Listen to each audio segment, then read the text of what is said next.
Durante la Edad Media, la Iglesia de Roma tenía el control del conocimiento. Fueron los padres de la Iglesia, los llamados escolásticos, quienes hicieron los estudios filosóficos y difundieron las ideas de la época. La gente acudía a la Iglesia como la principal fuente para entender la naturaleza del mundo y para orientarse en la vida y en el camino al cielo. No podemos minimizar la influencia que tuvo la Iglesia en las mentes y los corazones de la gente. No solo se basaba en el miedo al infierno ni en supersticiones, aunque esos elementos siempre fueron importantes, sobre todo en sociedades con mucho analfabetismo. Pero la Iglesia también convenció a personas instruidas, porque sus dogmas estaban apoyados en una visión coherente y racional del mundo, compatible con la ciencia y la filosofía de entonces.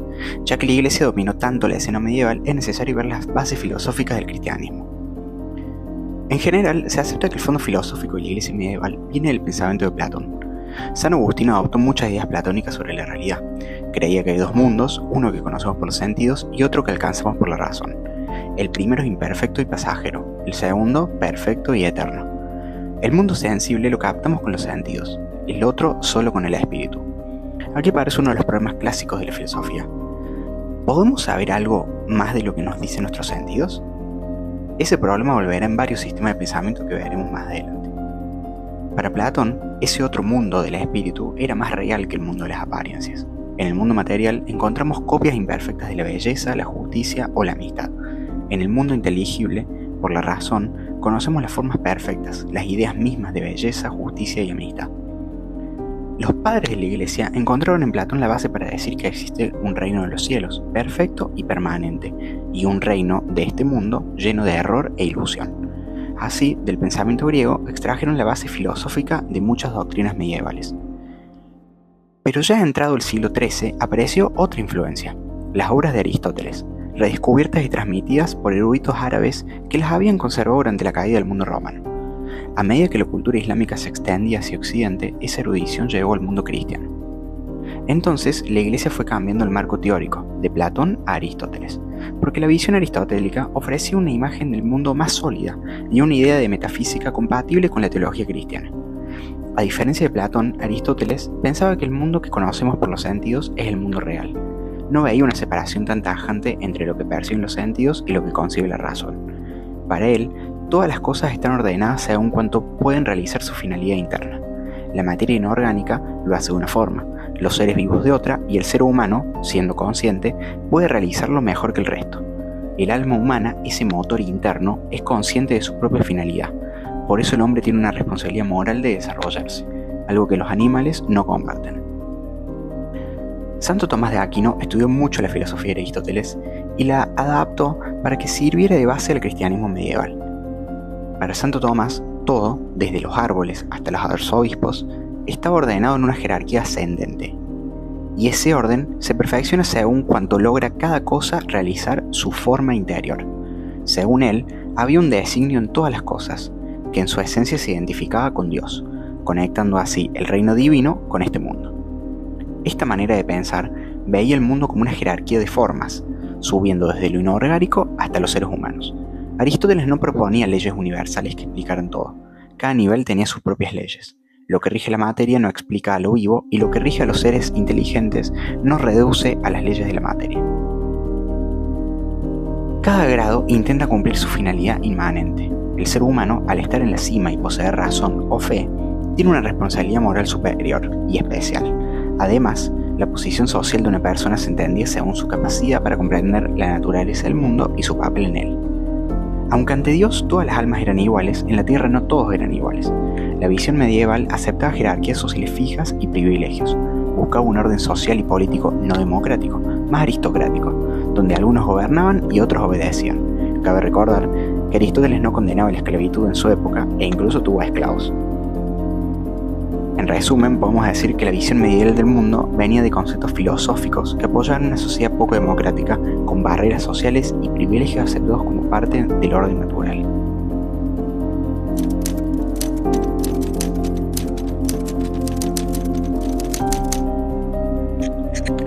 Locke, en la última parte de su obra, explica por qué las personas deciden dejar el estado de naturaleza y crear gobiernos. En esta parte también se nota mucho la influencia que tuvo su pensamiento en la formación de Estados Unidos, sobre todo en cómo se organiza el Estado y cómo la gente ve al gobierno. Según Locke, en el estado de naturaleza las personas son libres y tienen propiedades, pero el problema es que todo esto es bastante inseguro. Esto pasa por tres razones principales. Primero, no hay leyes claras y conocidas por todos.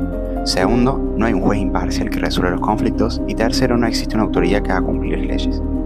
Por estas fallas, las personas deciden organizarse en una sociedad. Al hacerlo, le entregan a la comunidad dos poderes importantes. Por un lado, dejan de decidir completamente por sí mismos cómo proteger su vida, libertad y bienes. Y por otro, le dan a la comunidad el poder de castigar a quienes hagan daño.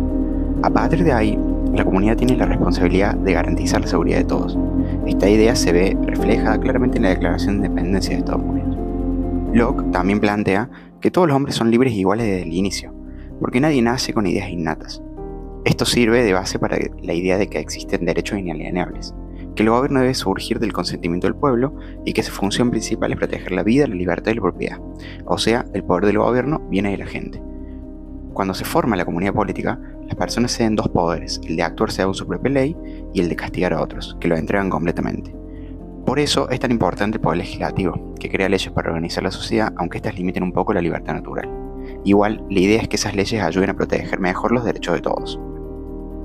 Esto también explica por qué la Corte Suprema tiene un papel tan importante en Estados Unidos.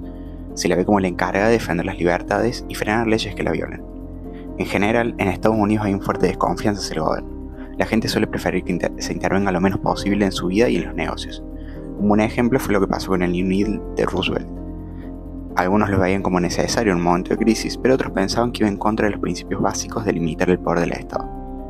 Aunque esas políticas se aplicaron en su momento, con el tiempo volvió a pesar más la influencia de las ideas de Locke. Esa misma desconfianza también se nota en la actitud frente a organismos internacionales, ya que muchas personas no se sienten cómodas con la idea de una autoridad por encima del país. Igual, el individualismo estadounidense no viene solo de Locke, tiene raíces mucho más antiguas, como la Roma clásica, donde se valoraba mucho al ciudadano, y también en países de Europa occidental como Inglaterra, Francia y Holanda. Además, movimientos como el Renacimiento y la Reforma ayudaron a reforzar esta idea de pensar de forma más independiente y desconfiar de la autoridad. Después aparece Hume, que lleva las ideas de Locke aún más al extremo. Él dice que todo lo que conocemos son impresiones sensoriales y asociaciones de ideas. Esto genera un fuerte escepticismo y deja la filosofía medio estancada por un tiempo. Pero Hume también influye en la economía. Si lo bueno es lo que produce las sensaciones agradables, entonces hay que aumentar ese bienestar. En plena revolución industrial, esta idea sirvió para justificar la búsqueda de riqueza y el desarrollo económico.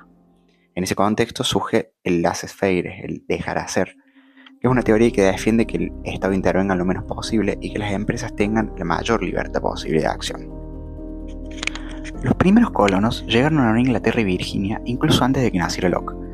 El propio contexto del Nuevo Mundo, con todo lo que implicaba explorarlo y colonizarlo, ayudó mucho a que sus ideas encajaran bien.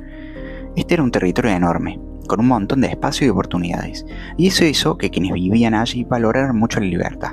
Además, no hay que olvidar que muchos de los que cruzaron el océano lo hicieron justamente buscando libertad religiosa y política. Para Locke, cada persona es como una sustancia mental. Básicamente significa que cada uno tiene su propia mente como base de lo que es. En esa época se pensaba que todo lo real tenía que ser una sustancia, algo concreto o fundamental. Lo importante es que, según Locke, cuando nacemos nuestra mente es como una pizarra en blanco. Es decir, no nacemos con ideas ya hechas ni con una moral definida. Todo lo que sabemos y creemos lo vamos aprendiendo a través de la experiencia y de lo que pensamos a partir de ella. Incluso la idea de Dios, según él, viene de la experiencia personal. Esto fue bastante revolucionario porque implica que todos nacemos iguales. Si nadie viene con ideas o capacidades superiores desde el nacimiento, entonces nadie es naturalmente mejor que otro. Por eso, Locke dice que nadie tiene derecho a mandar sobre los demás, ni en la iglesia ni en el Estado. La única autoridad válida es la que surge cuando las personas libremente se ponen de acuerdo. En esa época el protestantismo tampoco era tan tolerante como podría parecer. Muchas iglesias exigían seguir sus creencias de forma bastante estricta. Aunque ya no estaba la autoridad del Papa, seguía existiendo la idea de que la gente debía seguir lo que decía una iglesia. Las ideas de Locke cambiaron eso, porque defendían que cada persona es libre e igual y que nadie puede imponer su forma de pensar a los demás. Esto también aplica a la religión. Para él, cada persona es responsable de su propia salvación. Cada uno decide cómo creer que es el bien o el mal y qué piensa sobre Dios. En ese sentido, la religión pasa a ser algo muy personal. No se puede decir que alguien esté equivocado del todo porque su creencia puede tener sentido para él, aunque no para otros. En cuanto a la política, Locke habla del estado de naturaleza, que sería una situación en la que todos los hombres viven libres e iguales, sin gobierno. En ese estado, nadie tiene más poder que otro. Aún así, las personas siguen una ley natural que básicamente las lleva a respetar a los demás. Entonces surge la pregunta, si estaban bien así, ¿por qué crearon gobiernos? Locke dice que fue para proteger la propiedad, y cuando habla de propiedad no se refiere solo a las cosas materiales, sino también a la vida y a la libertad.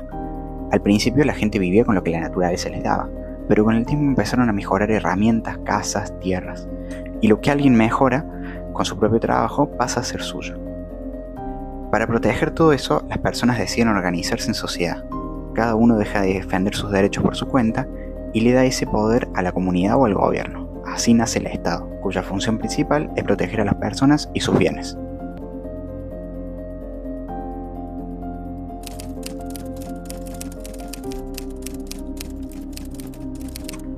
Las raíces filosóficas del comunismo en Rusia son el resultado de una combinación compleja entre ideas importadas de Europa Occidental y condiciones sociales, políticas y culturales propias del Imperio ruso. Aunque el marxismo nació en Alemania con Karl Marx, su adaptación en Rusia tuvo características particulares que lo transformaron profundamente. En primer lugar, es clave entender la influencia de la filosofía alemana, especialmente el idealismo de Hegel. Marx tomó de Hegel la idea de la dialéctica, es decir, el conflicto entre fuerzas opuestas como motor del cambio histórico, pero la interpretó de otra forma, en términos materialistas. Esta dialéctica materialista planteaba que la historia avanza a través de la lucha de clases, no de ideas abstractas. Esta base filosófica fue esencial para el desarrollo del pensamiento comunista. Cuando estas ideas llegaron a Rusia en el siglo XIX, se encontraron con un contexto muy distinto al de Europa Occidental. Rusia era un país mayoritariamente agrario, con una autocracia fuerte y una industrialización incipiente. Aquí surgieron corrientes como el populismo ruso, que idealizaba la vida campesina y veía en la comuna rural una posible base para la transición directa al socialismo, sin pasar por el capitalismo. Más tarde, otros pensadores rusos introdujeron el marxismo de forma más sistemática en Rusia, defendiendo que el país debía pasar por una etapa capitalista antes de poder alcanzar el socialismo. Sin embargo, Lenin reinterpretó esta idea. Argumentó que, dadas las condiciones específicas de Rusia, una vanguardia revolucionaria organizada, es decir, el partido, podía liderar una revolución socialista incluso en un país poco industrializado. Otro elemento filosófico importante fue la transición revolucionaria rusa, influida por pensadores como Alexander Herzen y Nikolai Chernyshevsky, quienes promovían el cambio radical y la acción directa. Estas acciones e ideas contribuyeron a una visión del cambio social no solo como inevitable, sino como algo que debía ser impulsado activamente por revolucionarios comprometidos. En Europa Occidental, el marxismo estaba ligado al desarrollo industrial y a una clase obrera numerosa. En Rusia, ese proletariado era pequeño, lo que obligó a los pensadores a reinterpretar el papel histórico de las clases. Aquí parece una tensión filosófica clave.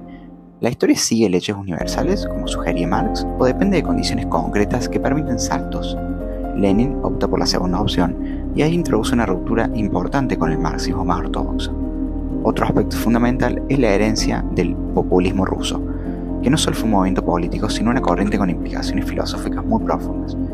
Los populistas creían que el campesinado ruso no era una clase atrasada, sino que era portador de valores comunitarios que podían servir de base para el socialismo. Esto implicaba una crítica implícita al determinismo histórico rígido. Rusia podría evitar el capitalismo.